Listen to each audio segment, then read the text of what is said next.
Okay. So our first speaker is Donnell Rui. She comes to us from Northern Arizona University, where she is a professor and chair of English. She is the author of British children's poetry in the Romantic era, verse, riddle, and rhyme, edited and published in 2015, the co-editor of Children, Childhood, and Musical Theater, published in 2020, and the editor of Culturing the Child, 1690 to 1914. She is also the co-chair of the 18th and 19th Century Women Writers Association. And her presentation this evening is Anti-Semitism in the City, Cries of London and the New Cries of London. Donnell? Okay, thank you very much. And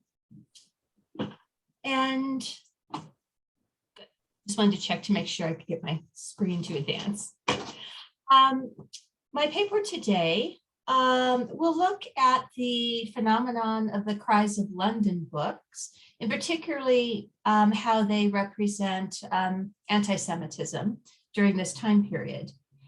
Sean Chesgreen and David Bywaters define London Cries as texts with pictures featuring characters hawking or toiling on public streets, accompanied by texts that record their shouts or identify their trades.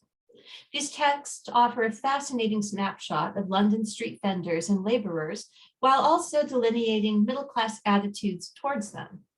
And I think of these as a precursor to Henry Mayhew's London Labor and the Laboring Poor. They have a lot of sort of similarities in their sort of approach to the people who work in a city. My paper traces subtle shifts in anti-Semitism through analysis of Jewish street vendors, as portrayed in Newberry's The Cries of London, as they are daily exhibited in the streets from 1771, and Anne Jane and Isaac Taylor Jr.'s The New Cries of London with characteristic engravings from 1803. One value of mixed genre texts, such as The Cries of London, is that each linked image, poem, and note adds to the creation of a fuller and more nuanced understanding, in this case of conflicting British attitudes toward Jews and Judaism. As I demonstrate, the Newbery text is straightforward in its caricatures and anti-Semitic verse. By contrast, the Taylor's 1803 work offers anti-Semitic engravings, philo-Semitic verse, and a prose text that falls somewhere in between, a visual and verbal mess that reflects the Taylor family's complex attitudes towards Judaism. In the Romantic era, children's publishing was a prominent field, driven in part by an historically unprecedented demographic shift.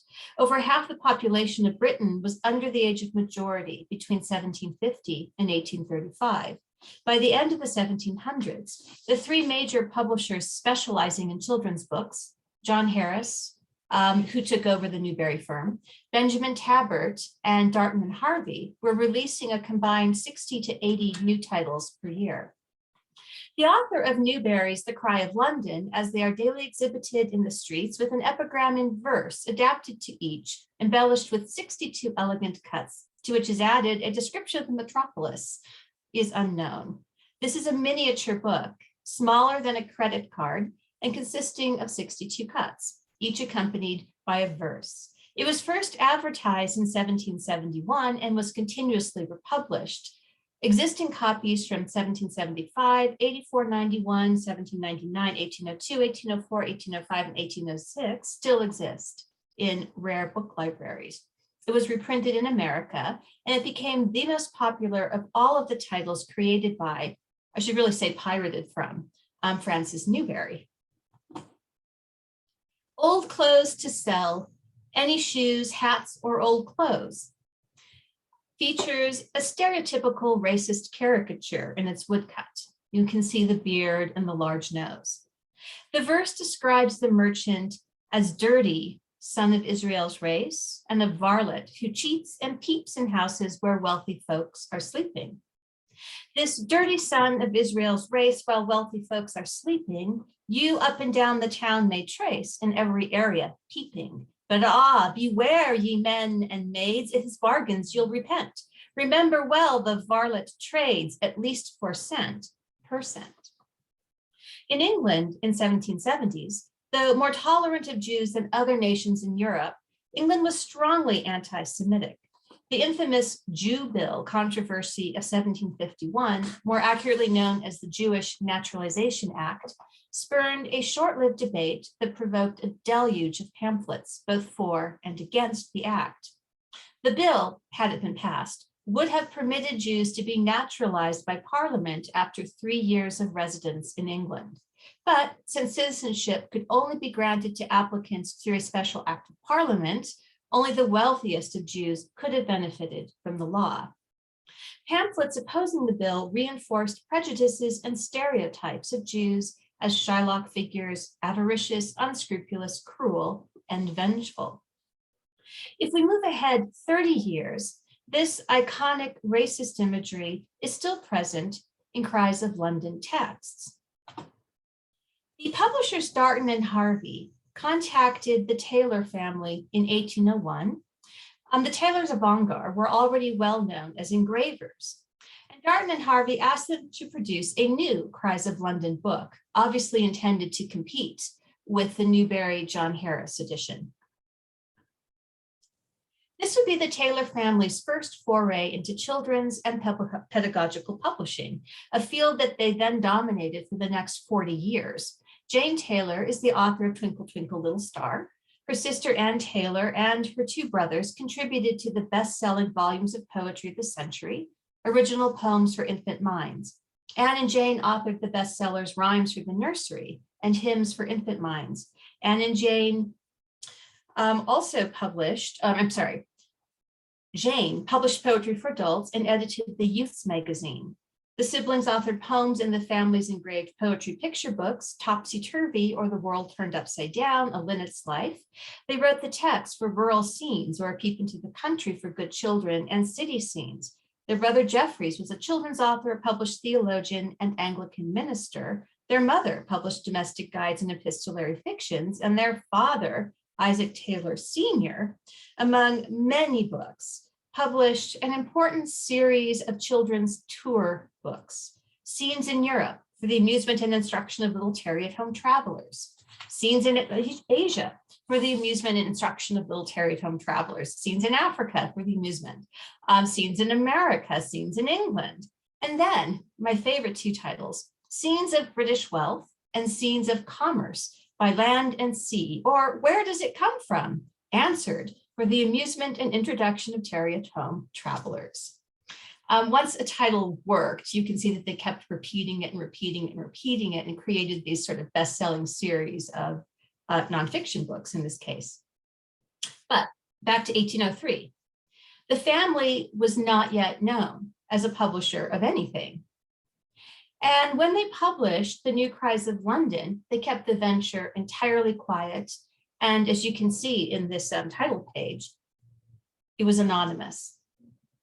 Michelle Levy speculates that the Taylors, prominent dissenters in an era marked by the conservative political backlash that followed the radical 1790s, were cautious about being public. As Anne Taylor recollected in her memoir, quote, "No one felt safe in expressing a political opinion, even at his own table, if a servant stood behind his chair." The Taylors, the New Cries of London, offers a more tempered anti-Semitism than the Newbery book. Isaac Taylor Sr. was primarily responsible for the engravings, and Anne and Jane wrote the texts. Though Isaac Taylor's engraving, Any Old Clothes, is a standard caricature, and that the merchant, old Levi, has a long nose and bushy beard, he seems at first glance to be engaged in an honest transaction. A maid offers old Levi a jacket, and Levi holds out an open hand to receive it.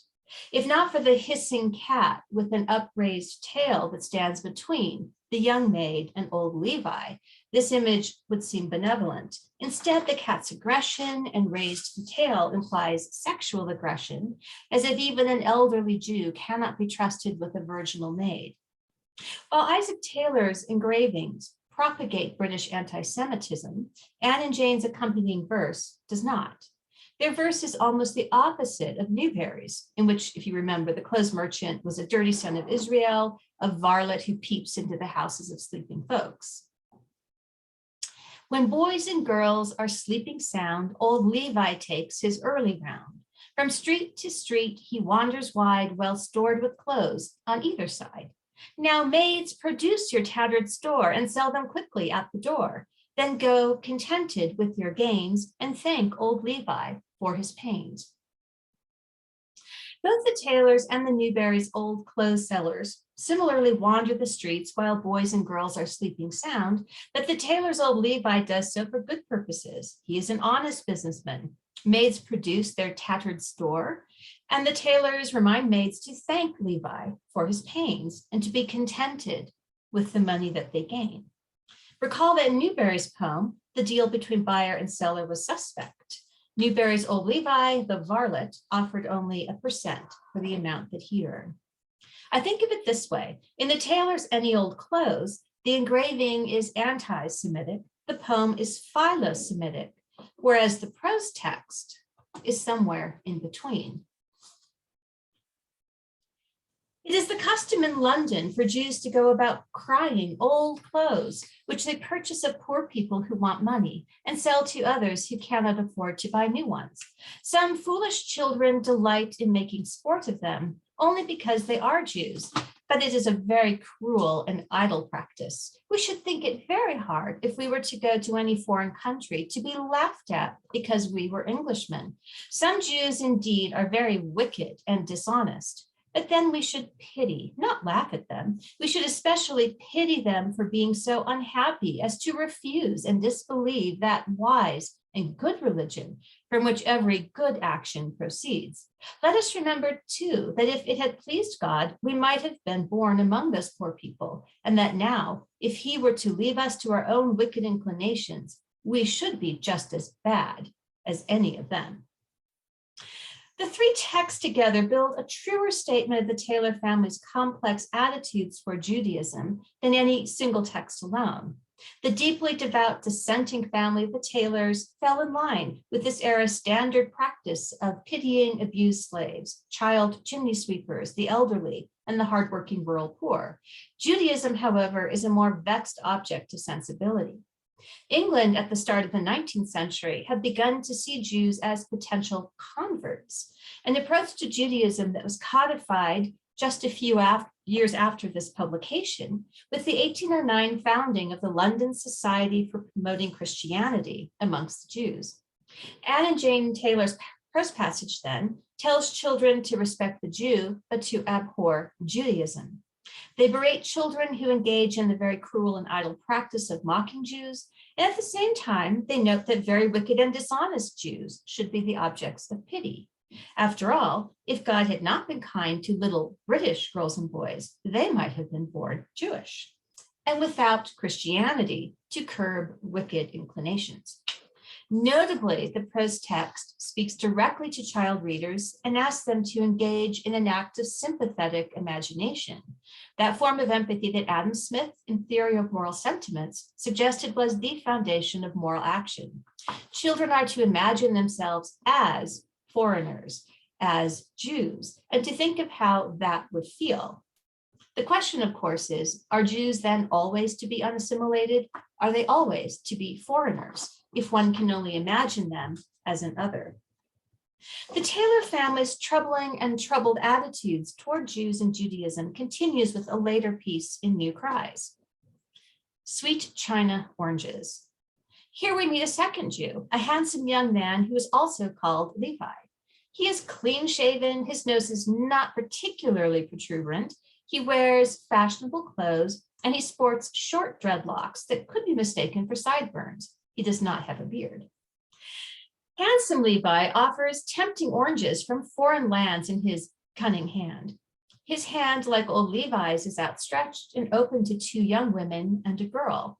Clearly, young Levi and the oranges are metonyms. Exotic fruit and exotic young men are equivalent expressions of temptation. And then here's the verse. Though gathered in a distant land, see the rich orange lie on cunning Levi outstretched hand, who teases you to buy. If friends permit and money suit, the tempting purchase make. But first examine well the fruit, and then the change you take. The prose text, which I won't print for you, fleshes out the temptation of sweet oranges. The fruit comes from foreign countries, and though packed carefully, great quantities will decay before reaching England. So those of you who purchase oranges in the street should beware, because many of them are the mere refuse of an orange merchant's shop. They must be tested carefully and weighed by the hand before purchasing. If not exactly forbidden fruit, the sweet orange is certainly a risky buy. One cannot help compare the motifs of this text: exotic foreign fruit, tempted girls, exotic men who ask them to buy, to Christina Rossetti's Goblin Market. And although I'm not going to get into this, this text is absolutely typical of many children's writers who are interested in teaching children good purchasing practices. If you think about Mariah Edgeworth's The Purple Jar, there's a very similar discussion. If you're going to buy that purple jar, make sure you really test it out. Make sure you know what you're getting. Is it really what you need? So all of those kinds of cautionary discussions about how to be a good purchaser are in multiple children's books of this period. In a literature of questions, the first major scholarly work to analyze the history and aesthetics of nonfiction for children, Jo Sutliff Sanders details rhetorical strategies and other methods by which informational works can encourage critical thought. These strategies include the use of dialogue formats, rhetorical questions, and a surfacing of the thinking and writing process itself. Sanders argues that ideally, children's nonfiction encourages curiosity, helps children see the constructedness of nonfiction texts, to understand the process by which knowledge is gained and then presented. One value of mixed genre texts, such as The Cries of London books, is that each text, image, poem, and prose, interacts with the others and creates gaps that can be filled with the child's own interpretations. For example, the picture here has imagery that is unaddressed by either poem or text. The raised tail of the cat. What does the child make of this image? The poem says that the old clothes seller works in the hours when children are asleep. The prose text implies that Jews are foreigners and that children should treat them kindly. So what sorts of connections will a child make upon learning these tidbits? Ultimately, it is the gaps between the image, the poem, and the text that allow for curiosity and questioning. Thank you. Just stop my share. Okay.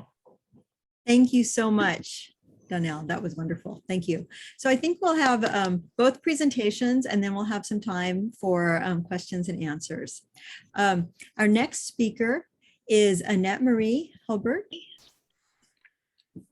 And Annette comes to us from University of California at Davis. She completed her PhD in English from UC Davis in 2020 and is currently a lecturer in the UCD English department. Her research puts the new perspectives made available by climate historiography to work for more traditional literary historical concerns about social representation. Her dissertation, Writing in the Storm, Britain's Literary Weather 1667 to 1790, considers the question of why storms are so pervasive in literature of the period, engaging the environmental humanities, cultural studies of science, religious studies, and 21st century sociological research about Hurricane Katrina. And her talk tonight is Felicia Himans and the Poetics of Domestic Disaster. Danielle, thank you. Thank you so much. And I'm really looking forward to engaging in a conversation about both of our papers. Thank you so much for that wonderful paper, Danielle. I also want to note, I may be having internet issues. So if that is the case, feel free to let me know. And unfortunately, I'm in a hotel and I was hoping to have better internet here. The reason I did it. So looking forward to this talk. So my talk today emerges out of a larger project on the significance of the Book of Job in late 18th and early 19th century poetic accounts of natural disaster. This project was born out of my interest in the ways that writers experimented with literary genres, so the realist novel, drama, Georgic poetry, in order to make sense of the natural disasters that struck Britain during this period. They tested different interpretations of disaster as evidence of divine providence, or as punishment, or as an inexplicable meteor, or as part of a global system of circulation comprehensible through empirical observation. So, and historians have come to increasingly recognize the social significance of this phase of climate history, which coincides with the final phase of the Little Ice Age, ending in 1850. A period of general cooling in Western Europe marked by longer winters, violent shifts in weather patterns, and significantly increased storminess. And for these writers, I argue, climate history, rather than just cultural and political history, provided a shaping context in which literature is written.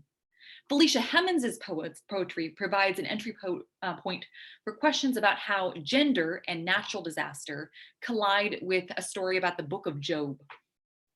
Writing in the early 19th century in Britain, Hemons is known for her historical portrayals of death and disaster.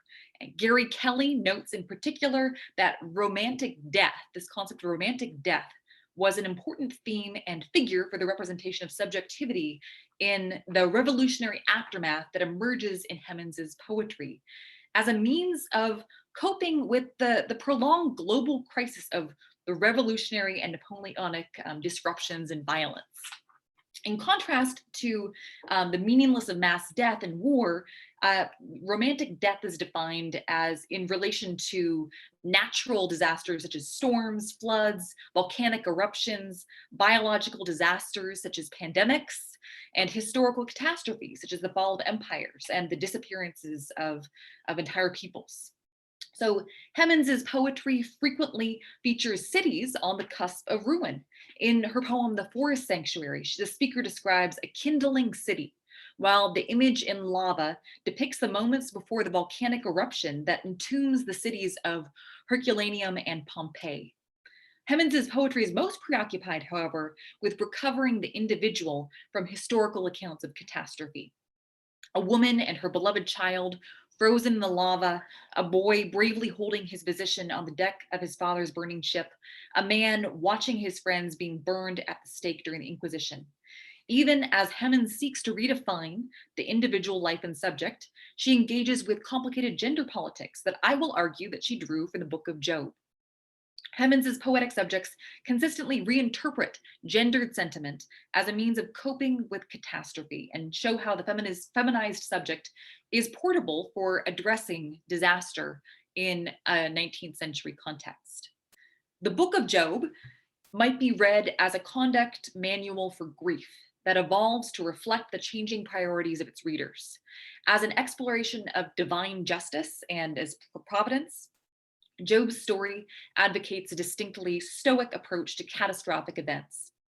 The eponymous hero bears the loss of his family and wealth with patience and resolve, instead relying on God's wisdom. Job's story figures inarticulacy as a mechanism for coping with grief and explores the radical idea that the failure of expression serves as a valid interpretive framework for the experience of disaster. The Book of Job has also historically been associated with a figure of feminized grief.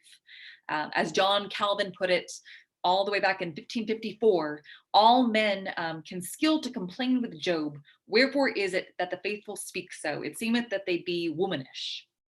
And so one way to think of Job's perceived femininity can be traced not only to his excessive response, his excessive grief, but also his ability to harness this excessive response to bolster his faith in providence. According to the story, Job's comforters repeatedly attempt to quell his doubts about justice and order, but fail to convince him of the intelligibility of God's plan. Although God's intervention transforms Job's excessive grief to silence, his confusion and despair is still evident. And despite this unconventional reaction to being tested, Job is rewarded for his steadfastness with renewed health, wealth, and family. His dedication to God can be measured through the magnitude of his crisis of representation. So Hemons's poetry generates a new rhetoric for disaster based on domestic identity rather than masculinized violence.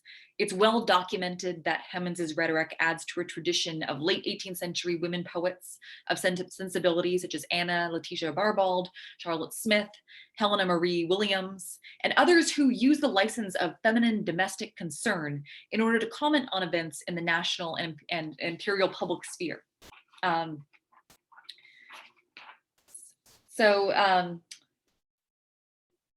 While analysis of two poems from Hemons's sonnets on female characters of scripture will show how Hemons interprets Job's feminized complaint, while the central instances of Hemons's use of the Job narrative occur in her earlier poems on historical disaster, it is important to understand the religious context in which these poems are embedded.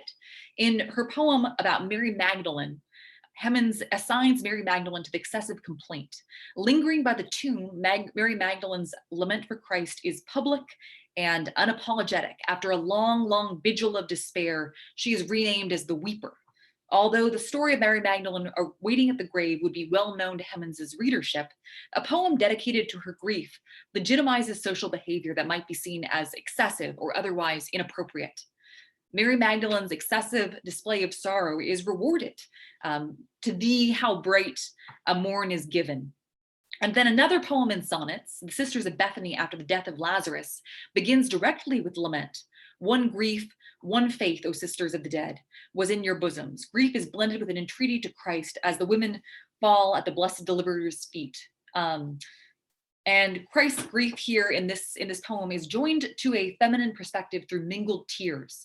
Like Mary, the sisters of Bethany make their moment of suffering public, and they're rewarded for the authenticity of their lament. Although Christ is asked to choose which mode of response he finds the most appealing, he declines to choose. By presenting the contradiction and then effacing it, Hemons is operating in the same tradition of other Job retellings. The story of Job, after all, presents countless questions about the purpose of death and suffering without providing coherent answers. Readers are asked to find logic in unanswered questions, while also learning not to expect a divine response, not until the end, when Job is still questioning but is restored to his good fortune. And including the unanswered question that reveals the right way to respond to grief, Hemons asks that her reader adopt exactly this kind of flexibility. The cyclical nature of the book of Job is often cited as one of its defining characteristics. Job's friends, often referred to as the comforters, attempt to reason with him about his doubts in 3 rounds, followed by another one with a friend, Elihu, and final one with God. I want to suggest that this emphasis on recurring cycles of disaster is particularly compelling to Hemons. Like the concept of romantic death, disaster that repeats itself and thus becomes knowable suggests the presence of a pattern that makes crises and the toll that they take more meaningful. The repetition of disaster then can be understood within the context of a Joban narrative that links countless scenes of devastation to a promise that providence will prevail. The one constant, the link that prevails between each disaster is the expression of unbridled grief. As is suggested in Hemons's sonnets, lamentations are one way of transforming mass death into a more particularized individual memory. The Forest Sanctuary, Hemons's poetry published in 1825, takes up the Joban themes of inarticulacy and the feminized lament in the story of a Spanish conquistador who has returned home from a scene of meaningless mass death in the New World. Upon his arrival, the speaker of the poem has had the poor luck to witness something called an auto de fe of his former soldier, Alvar, and Alvar's sisters, Inez and Teresa. The auto de fe is a public punishment for crimes against the Roman Catholic Church, and it's historically juxtaposed with natural disaster and meaningful death, as is satirized in Voltaire's Candide, in which the eponymous character narrowly escapes being held responsible for the Lisbon earthquake. If we take the Forest Sanctuary as a commentary on Job, an auto de fe might be read in the context of tautology, or a circular logic on which all justifications within a system are forced to rely. Tautology presents a paradox. In order to seemingly uphold an order and prevent meaningless death, more meaningless death is prescribed. The circular logic of an auto de fe might be compared to the cycles of disaster upheld in the book of Job, corresponding to God's regulative assurances. For Hemons, the auto de fe presents an opportunity to analyze and hierarchize scenes of catastrophe. Throughout the epic, the Forest Sanctuary, that's an epic poem, the speaker's words and his grief are doubly mediated through a female voice. Not only is his character created by Hemans, but he depends on female voices for orientation in a foreign wilderness. The voices are undeniably linked to the domestic. The voices of my home, he says, I hear them still. They have been with me through the dreamy night. The blessed household voices want to fill my heart's clear depths with unalloyed delight. Unlike in Hemans's sonnets on female characters in scripture, the Forest Sanctuary does not begin with an explicit lament. Rather, Hemans presents the female voices of the speaker's past in such a way that celebrates the triumph of psychological presence over physical absence.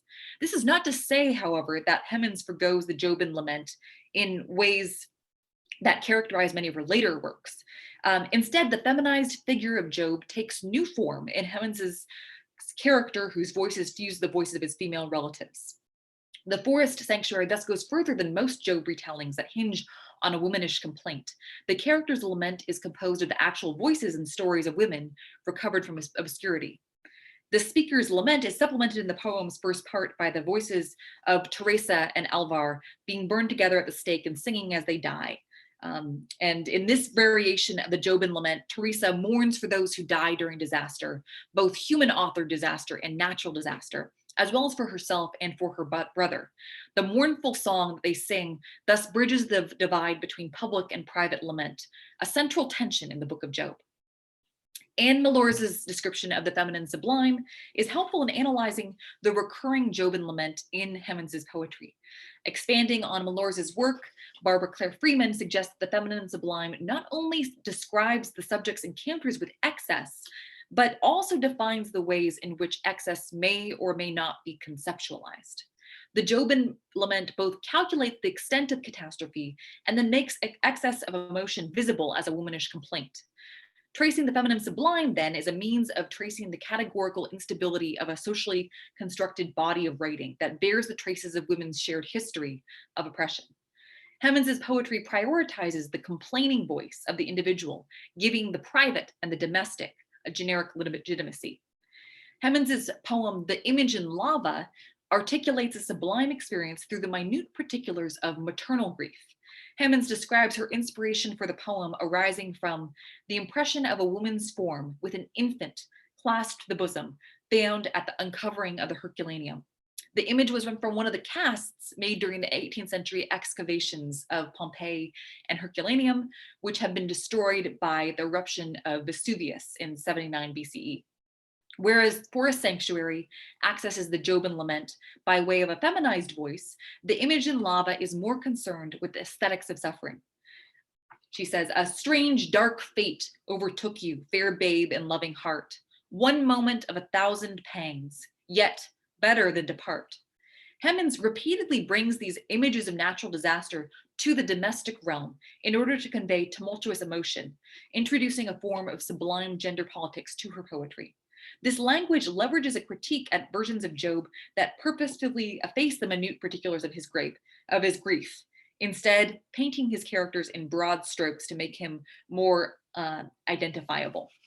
For Hemans, the production of grief is linked to a larger cycle of disaster. Hemans thus inserts herself into a tradition of Job interpretation that asserts the importance of human emotion.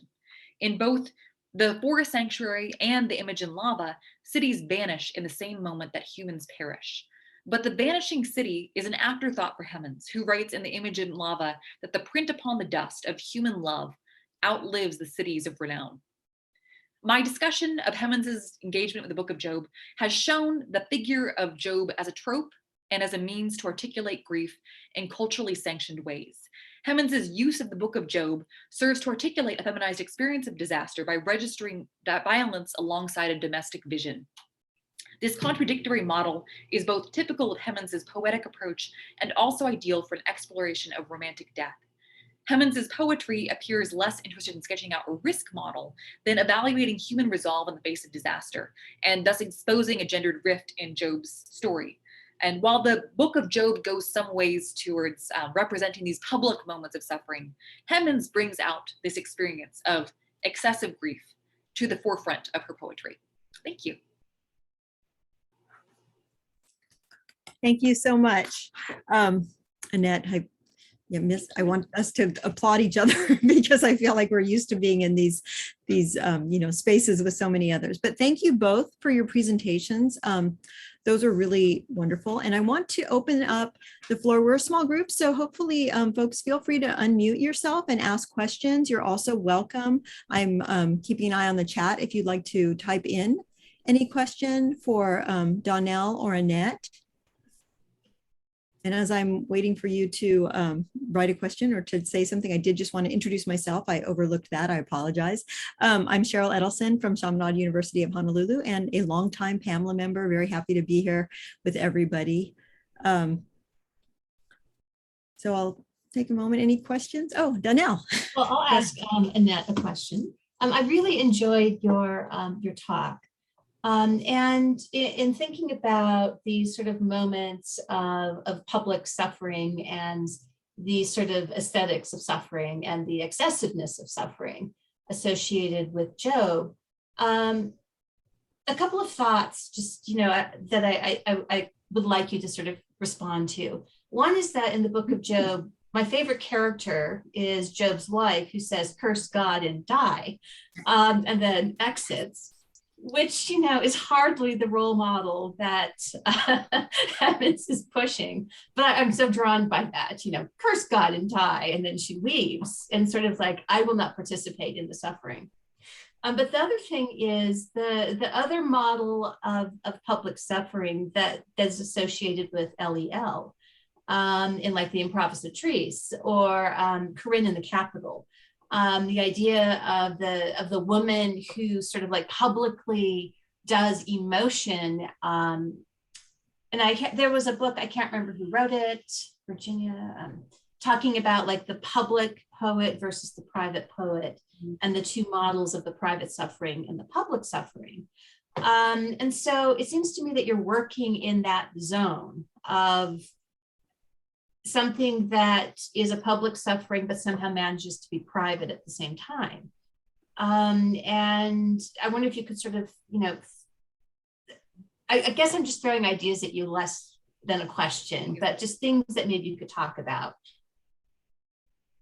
Yes, absolutely. I think one of the things that, thank you so much, those are the wonderful questions. And I think what it makes me think about, especially when you're talking about the Job's wife and this less than legitimate or this less legitimated response of female suffering.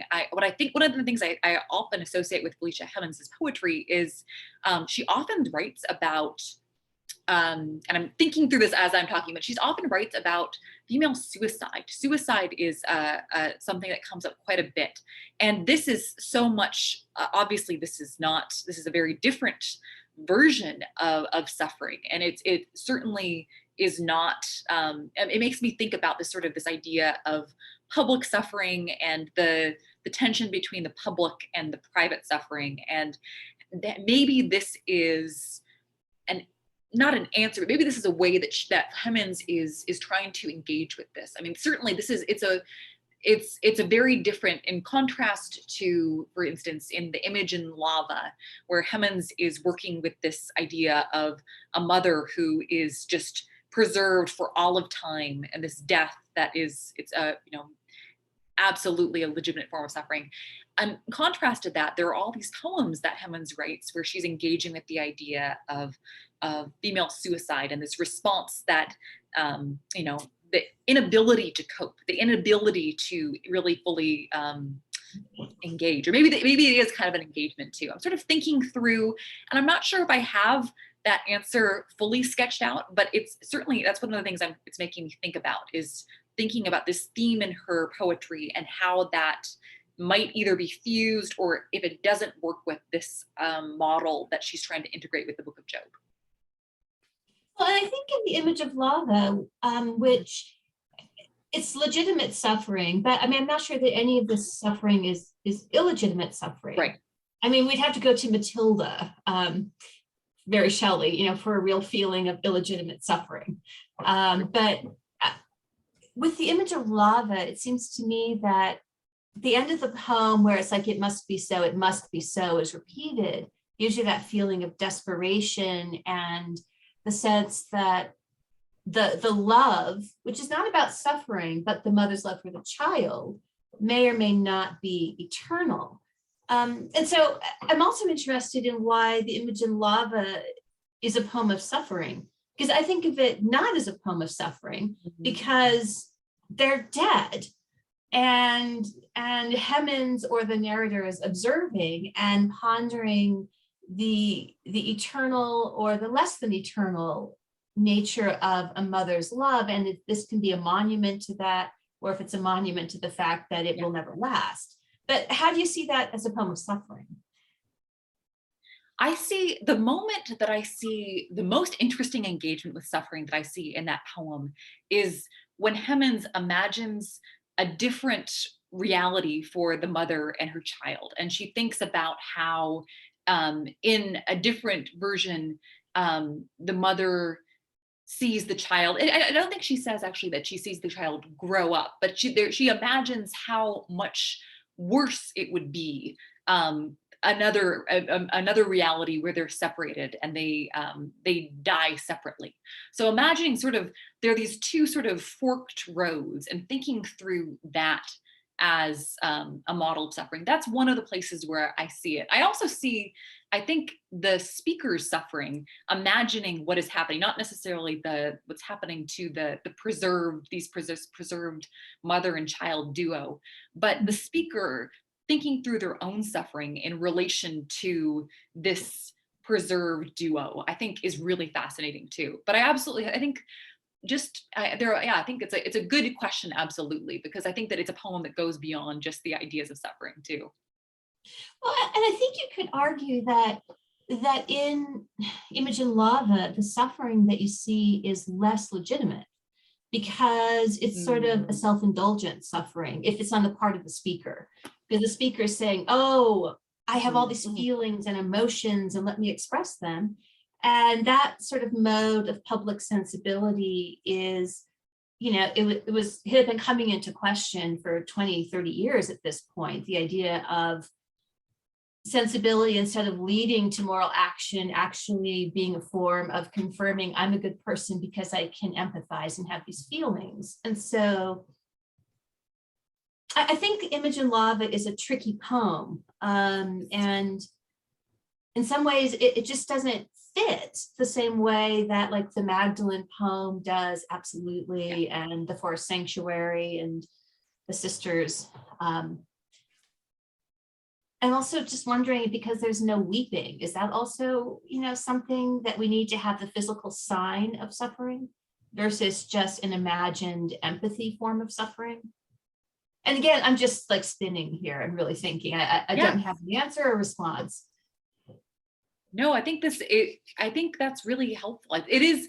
I will say that in thinking through the Imogen Lava is probably the poem I feel probably fits in this Jobin model the least. And that's perhaps why I wanted to include it, is to test these ideas of natural disaster. But I think the fact that it's not a perfect fit, especially because of how complicated, the complicated reception of Hemans as a poet, and because her own poetic output is so, I think people felt like she was well received, in part because she had this legitimate response. She wrote in a way that was particularly accepted, if that makes sense. So especially as a woman poet of the day, if that makes sense. But I think those are really, really helpful questions in thinking through this model. Thank you so much. Can I ask also, I was wondering if you could say more about the aesthetics of suffering. And I guess I'm especially thinking about the Imogen Lava as kind of this moment of suffering frozen in time, right? But I'm also thinking that alongside this sort of complete abjection of Job, right? Which is so grotesque. And so, I mean, if you really, the more you read it, the more you see it, right? And so I was wondering if you could talk more about that in sort of this, in what you mean by that, but also in this particular kind of moment as well, he's writing. Mm-hmm. Can I ask you just to clarify really quickly? I think I missed so you were saying, asking me to speak about like the aesthetics of suffering in relation to, would you mind just saying the last part one more time? And I'm sorry, my dog is scratching himself, as he always does when I'm off mute. But anyway, so what I was saying is sort of the aesthetics of suffering in this particular moment, right? In this kind of moment of Romanticism, of historical period, versus what we, and I think of Job as such a significant figure, not just generally, but in terms of suffering, right? That's certainly, and we see that coming up again with our contemporary period. And I was thinking so much about even sort of the mass death being implicated by, standing in for an individual in these kind of moments of great destruction and tragedy, and certainly the pandemic's one, but also, all of sort of the sort of global weather events that have been happening. So I was wondering if you could just talk more generally about the aesthetics of suffering in this particular historical period. Yes, absolutely. A couple of things that come to mind right away thinking about that. And one is that there was this debate that was happening very much a little bit earlier in the 18th century, but still was very much taking place when Felicia Hemans was writing, and this idea about how Job should be interpreted. Is it okay to take his work and to transform it and to make him part of literature, or do we need to really adhere to this this model and not? I mean, it's sort of this idea of the more modern interpretation of Job versus the traditionalists, who are very much represented by a fellow named Warburton, and who really felt like this needed to be a more traditional interpretation of Job. So I think that's one part of the thinking about how Job was being interpreted during this moment. And I think that Felicia Hemans, who had intended to write more about Job in a poem that we only have a little fragment of, she meant to write more of this. I think so. She definitely wanted to contribute something to this. The other thing that I wanted to mention that ties into this idea of what the aesthetics of suffering looked like in this particular moment, and particularly in relation to that poem, The Image in Lava, is that it was very trendy at this moment in time to go on the grand tour, to go to Italy to see these sort of relics, to go see these sort of images caught, frozen in time, and see them for yourself. But even more interestingly, I think there was this part of going to see these. You could go and actually dig them up yourself, and they had some sort of it was not obviously the real relics, but if you went to this place, you could actually dig them up yourself and see them, experience them as if you were experiencing a historical relic for the first time. But I think that set too says a lot about just this particular historical moment, how this idea of being really captivated with the idea of capturing a moment and seeing what suffering looked like in a different historical period. So I think those were the two parts that I wanted to bring together in thinking about this idea of the aesthetics of suffering. Thank you so much. Thank you. Thank you. And then I did want to just pause a moment just in case any of our audience participants would like to ask a question, either in the chat or to just unmute for a moment. Anybody? We have a couple of people. Okay. Looks like we have Stan Orr has unmuted. Hello. My audio okay? Yes. Great. Thank you for your papers. So appreciate them. And I guess one issue I'd like to set a broach for you all for each paper is this perception of Jewish people. I mean, on one hand, the Israelites, the ancient Jews, are to be sort of venerated and studied and emulated, source of inspiration. But the contemporary Jews of the 19th century are people that are regarded with anxiety, as Donnell pointed out.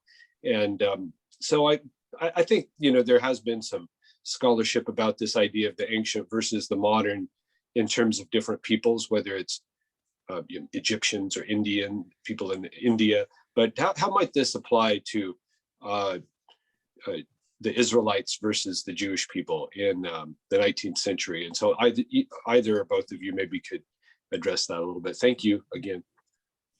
So there's an interesting author, Adelaide O'Keefe, she actually is one of the contributors to original poems that the Taylors also contributed to. And she's perhaps, in addition to her children's poetry, she's perhaps most famous for a book called Patriarchal Times. And Patriarchal Times is a prose retelling of the first, I think it's the first 5 books of the Bible. And that book was the first and only book not written by a Jewish author that was published by the Jewish Philological Society of Philadelphia. And it was praised for presenting the ancient history of Judaism, although from a Christian, it was presented without the force of predestination. And so I'm bringing this up as a way of sort of thinking about the idea that one can venerate ancient Jews and see in them the predestination of Christianity eventually coming. Or one can sort of look at Jews and see them as the false path. And that particular, tension doesn't really show up in children's literature too much. Adelaide O'Keefe has another book called Zenobia, or Queen of Palmyra, and I've written about this particular book before. And in it, she imagines sort of Queen Zenobia, who is the queen of ancient Syria at a time when the Romans, reconquered it, and she's brought to Rome as a captive. But what's really interesting is that it is what is called at this time a preceptive fiction. And that's a term from Barbauld. A preceptive fiction is a fiction written from the point of view of a preceptor, a teacher, sort of like Rousseau's Emile. And so in this book, Zenobia is taught initially to believe in ancient sort of Egyptian religions. However, she then is taught to become Jewish, and she becomes a sort of sponsor of the Jewish faith. But then she converts to early Christianity. And then there's this kind of question that is begged in this book. It's like, well, how does a religion stick if one can constantly be converted to another religion? She winds up Christian, but it's pretty clear that the exact same teaching methods are used in every single conversion method. So in reading a lot of the Taylors, they were very conservative, even though they were dissenters. But it's pretty clear that they sort of understand that religion is something that is taught. They approach it very much as a pedagogical act. And so in that discussion of old Levi and the clothes seller, where they say, just imagine if you had been in that situation. But the end of that statement is, and nobody had taught you to know better. So what they really see over and over again is that being Jewish is something that you are if you haven't had the proper teaching. So it's not a state of being so much as it is a state of knowledge that has to be fixed. Thank you. Appreciate that. Thank you for all those rich intertexts. That's so helpful. And appreciated your whole discussion on children's literature. I teach children's literature, and so this is one of my courses that I do. And so thank you, very helpful for my professional development. Thank you. Oh, I'm happy it wasn't too much of like a trip down into some, distant field of, obscure data there. No, not at all. It's very helpful. I'm going to refer your talk, since it's recorded, to colleagues who work in this area. Thank you so much.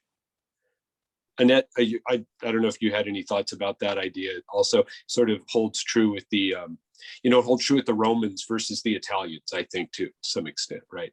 But I don't know if you want to Yes, I was thinking about a couple of things in relation to that. One, I mean, the thing that Janelle was talking about, this idea of how does a religion stick? I thought that really, and thinking about religion as something that is taught, also thinking sort of about framing this discussion sort of in children's literature, thinking about the didactic implications here. I mean, I think I maybe am taking this question in a slightly different direction, but I was really fascinated with that just because that is such an emphasis for Hemans, but also in thinking about how the book of Job is being interpreted at this particular historical moment. So I feel like there are all these almost boiling down the story of Job to really almost stripping it sometimes of its religious context in order to think about, how do you deal with something bad that happens?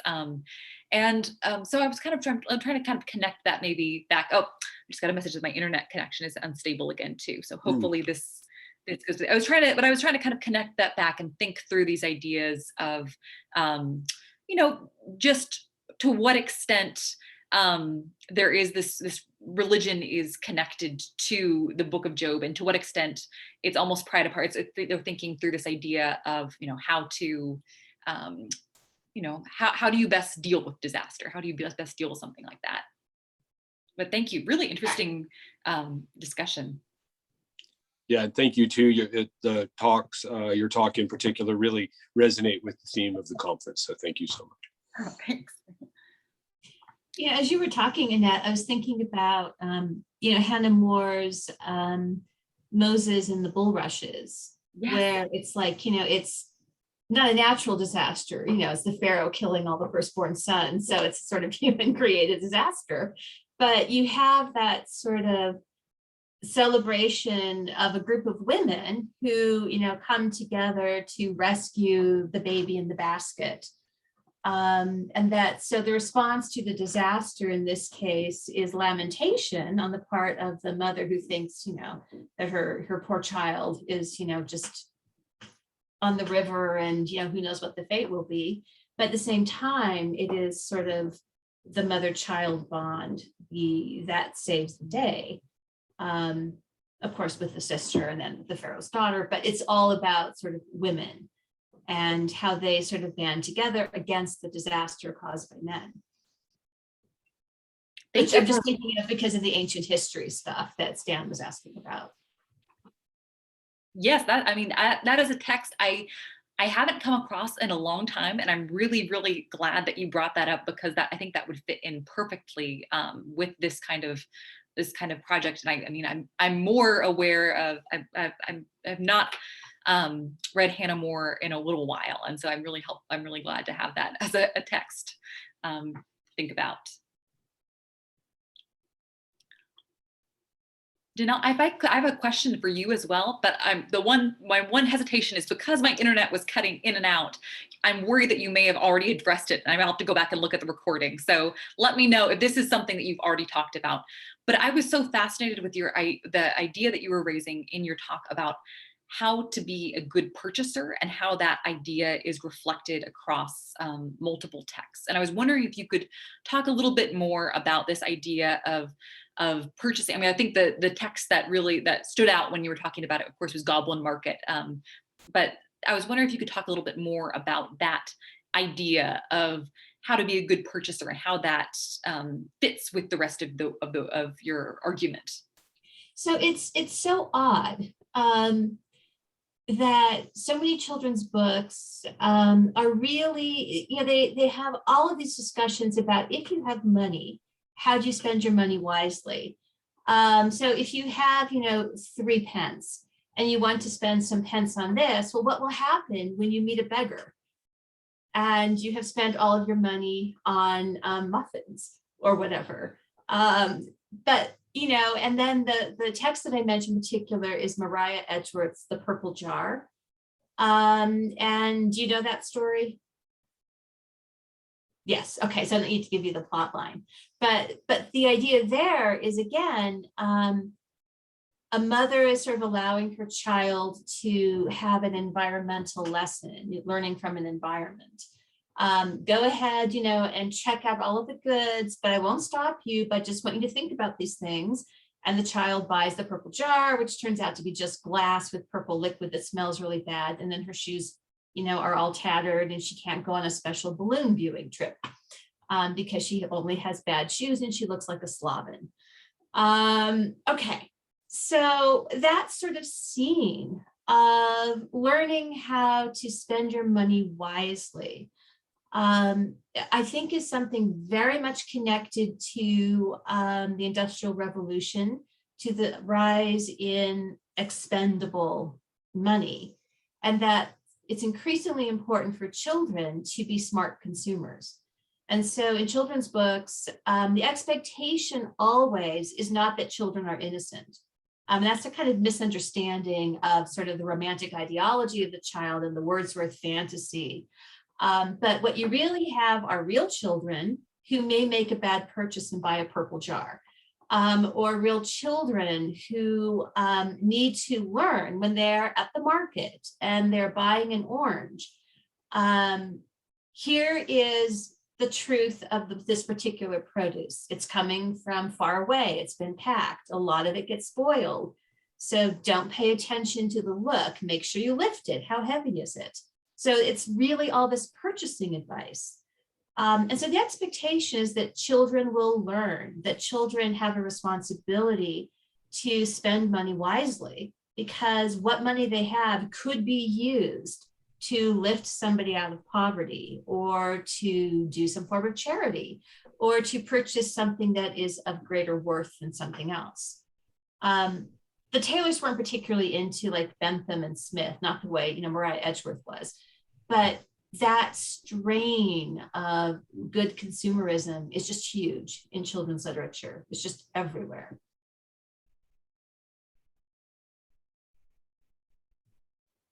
Can you talk a little bit more? Because I also was really intrigued by this idea of especially in children's lit, of the Jews as being, kind of ripe for conversion also. And I guess I'm thinking of that alongside this idea that you can teach the children to be better consumers and to sort of be more deliberate and more thoughtful in their purchasing, but also are the children sort of that are the readers or the intended audience, are they also imagined or supposed to be part of this conversion effort? Because I'm always wondering too about, how children's literature is often dismissed as being, and you're an expert, right? So, it's dismissed as being kind of light, but we also know it's often very much, sometimes it's dealing with issues that aren't coming out in other ways. So I guess that's the other question I have is, should the children, when they're not pitying kind of the aged, kind of frightening,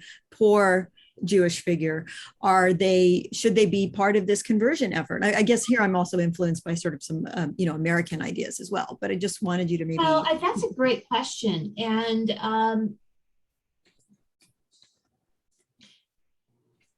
so the first thing that, and I haven't thought about this, so I'm presenting more of my feeling. So okay. my feeling is that starts to happen, but not yet. Okay. So that as we sort of move a little bit further into the early Victorian period, you get more and more images of the little Eva type, the person who is the child whose presence can inspire people, but more importantly, the active child as a missionary. You got it a little bit with like Jane Janeway and the A Token for Children, like the little children martyrs who died, and as they died, they inspired everyone around them. But that idea of with your death, we'll be inspired doesn't really have a lot of resonance throughout the 1700s, but you do start to see it more and more, especially with the rise of sentimentality in children's literature. There are some authors that absolutely just love, scenes of like babies dying, children dying, mice dying, you just name it. It's like everything can die that is possible. I'm thinking of a particular children's poetry book. I just cracked up, like the number of times that things are dying and you're supposed to feel, all kinds of emotions. But the idea of the child as a missionary, I think, does start to take off, but it's just not quite yet. And I do think that comes in with different sort of big religious and missionary movements that start to happen. And this book that, I was talking about is 7 or 8 years before the Society for the Conversion of the Jews takes off. So, I mean, that movement is going to happen, but we're just not quite there yet. Thank you. Thank you. And here's like a smaller question. Speaking about the small size of the original edition of Cries of London, were the later editions also small? Again, that's just sort of a fascinating thing when the texts are, and we still see this, right? We see this frequently in contemporary texts. It's smaller books for the smaller hands or whatever, however they're marketed. But I was wondering, were these subsequent editions, did they follow that same model, or are they more consistent with other texts of the time? I genuinely don't know. I can tell you that the idea that children need little-sized books was really being challenged, right? And Anna Letitia Barbold, says children need big books, big font, big spaces between words, not these little tiny things. But so the one thing I would say is that those, engraving and woodcut plates, mm-hmm. Once you had them, you kept using them. Right. So I imagine multiple editions were the same size because that was the size of the woodcut that they were using. But I don't know. I'd have to actually kind of go into WorldCat and read those kind of text descriptions where like the librarians have put in like how many centimeters and I haven't done that. Okay, thank you. Okay, well, any other questions from our audience members? Or, okay, well, first I just want to thank everybody again for being here this evening. I really enjoyed both of your talks, and I feel like I have many more things to read after listening to both of you, and I have a lot to kind of think about.